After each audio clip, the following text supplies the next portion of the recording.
Hello soulmates, welcome to the Honest Academy. So in this video we're going to be looking at how to make this beautiful bustier two-tier dress. Okay, so to begin we're going to be starting with the lower part, which consumes more fabric than the upper part, and besides our fabric was not enough, so we have to manage it very well in order for it to accommodate everything that we're going to be doing. So because the fabric was not enough, the two-tier flay did not start at the same point. In this case, we used 360-degree flay method to cut the two flays. You can use 180, you can use whichever one you want to use, but this is what we used, okay? So the waist of the we are working with here is 30 inches and the length of the skirt is 24 inches, right? Those are just the two measurements that we need in this skirt, the waist and the length. Now the first tier flay started from the waist, which is 30 inches for the circumference, and stopped at 14 inches, okay, while the second one started from there 2 or 3 inches under it and extended to the full measurement. So we have 24 inches, which is the length, minus 14 inches for the first fillet length. I hope you understand. Plus 2 to 3 inches, meaning that the second one is going to be under the first one by 2 to 3 inches, so that nobody will see how it is joined. And this means that a skirt was cut under, okay, which accommodated the second flay. So that part started around the hip area. So after this part, I'm going to show you how we cut the skirt so that you place your second flay on top of it. This is if the fabric is not enough. Whereby the fabric is enough, you can begin the both flay from the waist part down to the full length or down to where you want it. I hope this is understood, right? So that was how the flay was cut. Like I said before, you can use 180, you can use any method you desire, but this was what we used. So what this means is that while the first one used the circumference for the waist, the second one is going to use the circumference for the skirt, right? So this is the skirt. This is how we cut the skirt. It's just a straight skirt with a very slight flay, a straight skirt. So the waist of the skirt is the same waist for the measurement, and then you can see where I marked, and that was where I placed the second flay. Okay, so you're going to use this circumference, the hip circumference of this skirt, to calculate your second flay. And of course, we have a detailed video on how to calculate different method of flay, different numbers, so you can use that to get your own calculation. We will not be dealing with how to cut flay in this video. I hope you understand. Do well to watch it. Okay, so here we've cut our flays, both the first and the second. All right, so this part is showing how we attach the flay to the skirt, which serves as the lining or the underlay. Okay, while the first one started from the waist of the skirt, the second one began under, right around the hip area, as you can see. So before joining, you can use your serger to weave the mouth, but here I didn't weave it, so I left it like that. So you can weave it, you can sew it inside out and then turn it so that it will be very neat. All right, so whichever way you choose to do it, it's very okay. So after now, we are going to make the upper part and then join them together, right? So this is the upper bodice. In case you do not know how to draft your bodice, We have a detailed video on that. Do well to watch it. The link is in the description box. So here I divided the shoulders into two and connected it to the bust point to get the shoulder dart line. All right, so that is what we did here, and we are going to mark the depth of our cleavage. That is our neckline for the off shoulder. You can choose to have, I will not tell you what to use, choose whichever number you want depending on how open you want it. So once you've gotten the line where you want it, you rule. And of course, I think I came up a bit from this line again. Okay, I thought it was too low, so I came up a little after now. So you can decide whichever one you want. If it's not what you want, you adjust it. So at the upper part, upper post tightening, I use 3/4 of an inch on both sides. Right, 3/4 of an inch on both sides was what I used here. The bust measurement is 38. Okay, 38, and I used 3/4 of an inch and connected it to the bust point. So you can just follow the procedure and it will give you a very nice fitting. All right, and then so this is it. I connected on a straight line. You can use a slight curve to connect yours. So we're going to get the width of our neckline, and the width of our neckline I used 4.5 inches. Right, I used 4.5 inches. That is because I do not want it to fall off the shoulder. You can use 4 inches too, 3.5 too, depending on how in you want the sleeve to be on the shoulder. So here is the neckline. It has a slight deep, a very slight shallow round neckline. So you have to mark that in. Okay, that is the 4.5 for the width of the neckline, and I'm going to connect it to the armhole line in a very slight curve, not deep, so that you'll be able to at least raise your hand and it will not show your bust area. Okay, so we'll have to connect the two, close the darts and connect the neckline. And then in this case, I think I came up so that the depth of the neckline can be a bit deeper. I used 1/2 inch here. I came up by 1/2 inch again so that it can be 1 inch deeper. I hope you understand that. So you can do it at once while you start instead of doing and then going back again to redraw it. I use the pencil here, and after which I will use the marker. So at the underbust tightening, okay, I used, in all of it I used 2 inches, right? I used 2 inches and connected it to the waist part.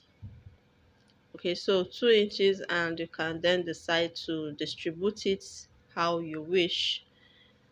Either you divide it equally, or you divide it in one way, in such a way that the left side will be wider than the front part, the CF side.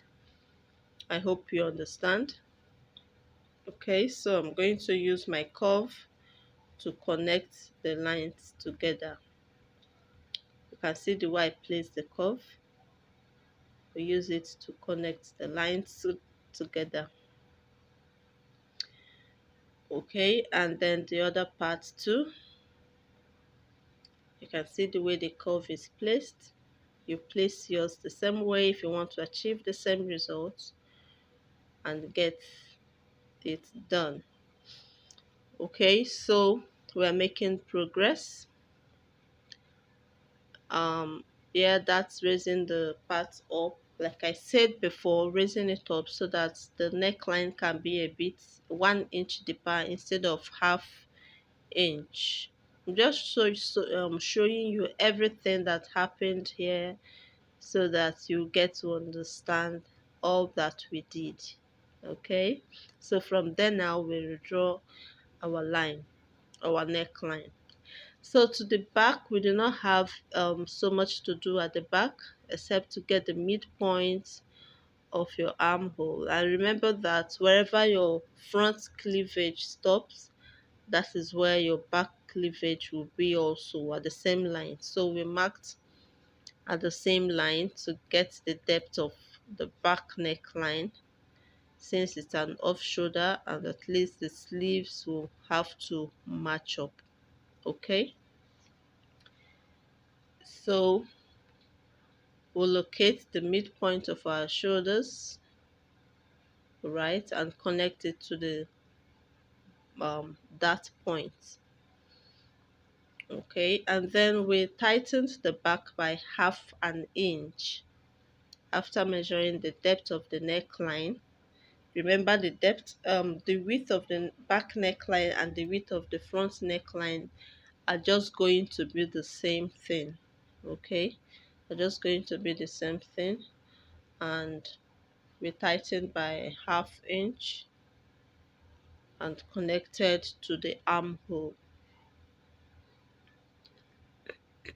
I hope you're following. At this point, if you've not subscribed to this channel, it seems, I don't know what to say, but please, please, please subscribe to this channel. If you appreciate what we're doing here, try to subscribe, say something, make a comment. Okay, so you can see here that we're going to connect to the armhole using a slight curve. Don't make it so deep, a very slight curve. In making an off-shoulder blouse, wherever the neckline stops, that is where your armhole begins. Okay, I always have this principle in my mind, so whenever I'm making something armhole, it comes to my head. Wherever the neckline stops, that's where the armhole begins. Okay, we're making progress. We are making progress.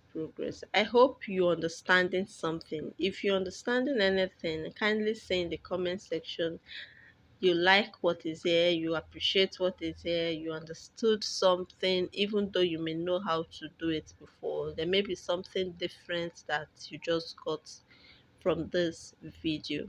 And of course, we have a paid class on off-shoulder Igbo blouse, okay, where you get to know so many things about off-shoulder Igbo blouse and other blouses too. Okay, so remember that whatever that intake you take, you're going to add it back, right? So at this point, I'm going to add it back while I'm joining or adding my sewing allowance. I will not add it here on the paper. Whatever it is that I'm going to add, while adding my sewing allowance, I'll put everything together, so it's not going to affect anything.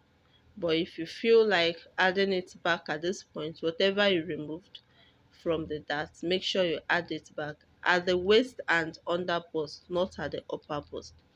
So it's time to close our bust dart. It's time to close our bust dart, right? And then connect, in case you have any shortage there, you through it. Okay,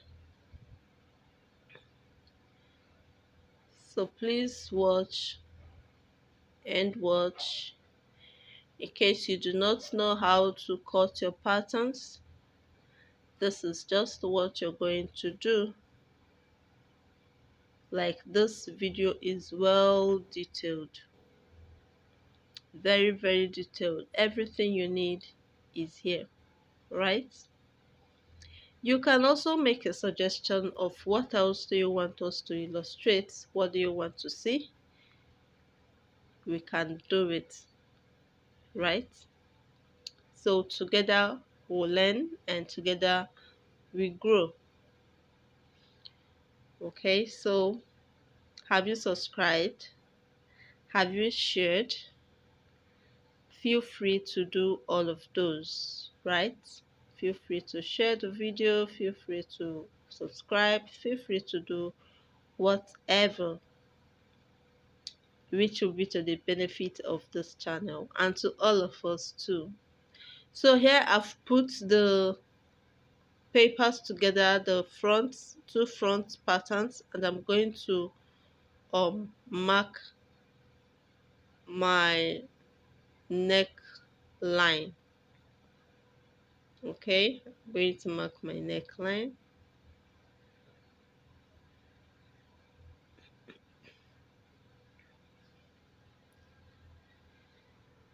Okay, the neckline is not a sweetheart neckline, it's a slight U curve, right?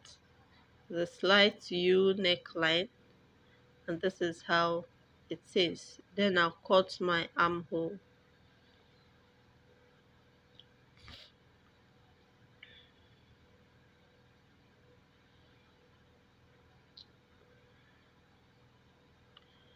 Okay,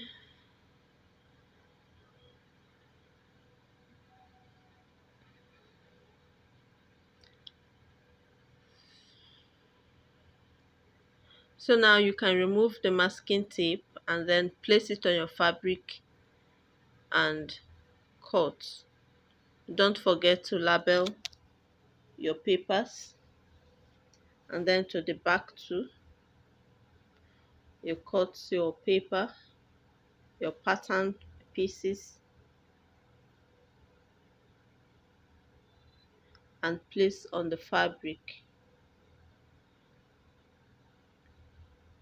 Everything was shown. I hope you're enjoying this video, right?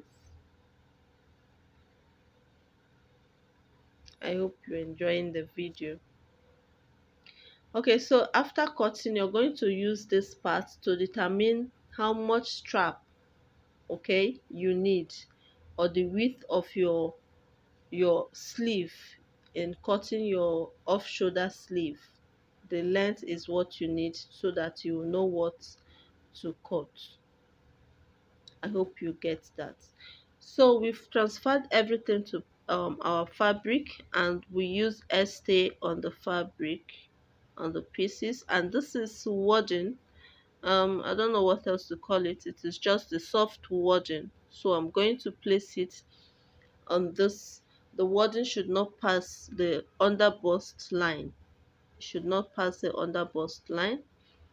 And so from the neckline, I'm going to come down by 1 inch so that it will not be difficult to turn the neckline. The wadding should not get to the neckline. It will be difficult. It will have some weight there which is not proper. So we are going to avoid that by coming down 1 inch and then connecting to our bust, and then the wadding should not get to the armhole. So I made it this way so that you can actually see how you're going to cut your wadding, right? You can see how I'm marking it. So this is where I'm going to place the wadding by the side. It should not enter into the armhole so that you will not feel uncomfortable. Okay,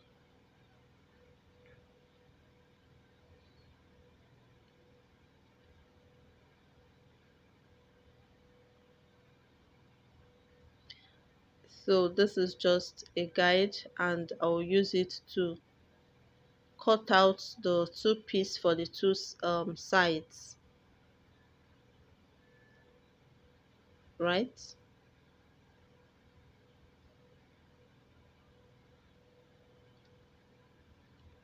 So this is how you're going to place it, and then use your iron to iron it down. Remember, it has a part that has gum.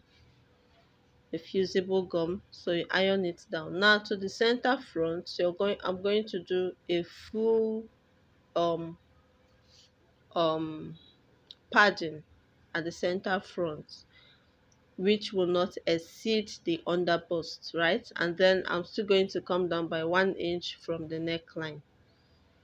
All right, so I'm using this 1 inch as a guide. I'll mark and then use it to cut my wadding, the neckline for the wadding, which should not get to the neckline. So I'm showing all of this so that at least while watching it, you'll be able to know.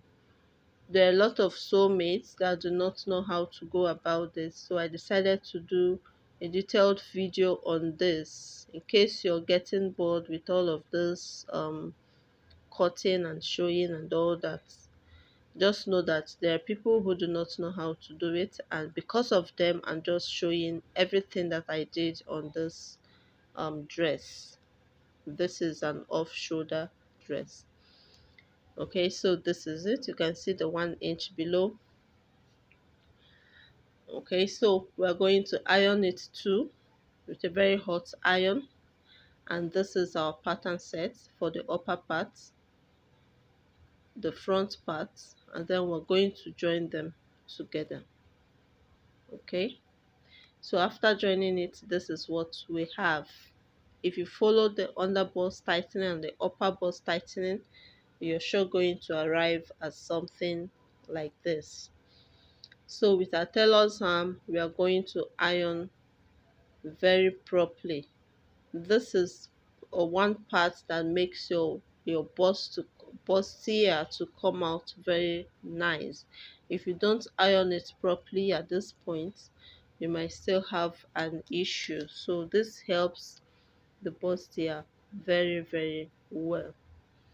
Okay, learn to iron it very well.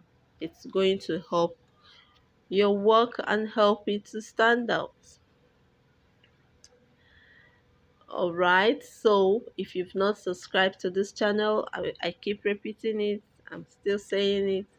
If you've not subscribed to this channel, come let me ask you a question. What is the problem? Okay, so you can see the bust, you can see how it is standing. Oh my god, this is wow. In fact, I need a trophy on bustier and what have you. Okay, so this is our complete upper parts. We've joined it including the lining, and we're going to join the lining to the main fabric to use it to cover the sewing. And this is how we're going to be so on this part we are cutting the sleeve. I think I'm going to make a new video on how to cut off shoulder sleeve. So at this part, remember what I showed you, where you're going to take your measurement from. So each of the sleeve is double with this net. Each of the sleeve is double with this net. I'm going to show you how I doubled it. Okay, so you can see how I doubled it, and I still went ahead to stop stitch it on top so that it doesn't shift up and down. All right, so after joining, you turn it at the right side and stop stitch on top of it. It's going to help it to relax properly. I hope you got value from this somewhat lengthy video. I hope you got value. I hope you've subscribed. I hope you can say something nice about this, and this is how we come to the end of this video. We're going to fix our zipper, join the up and down together, and our beautiful gown will be elegantly available for us to rock. All right, so see you. Bye.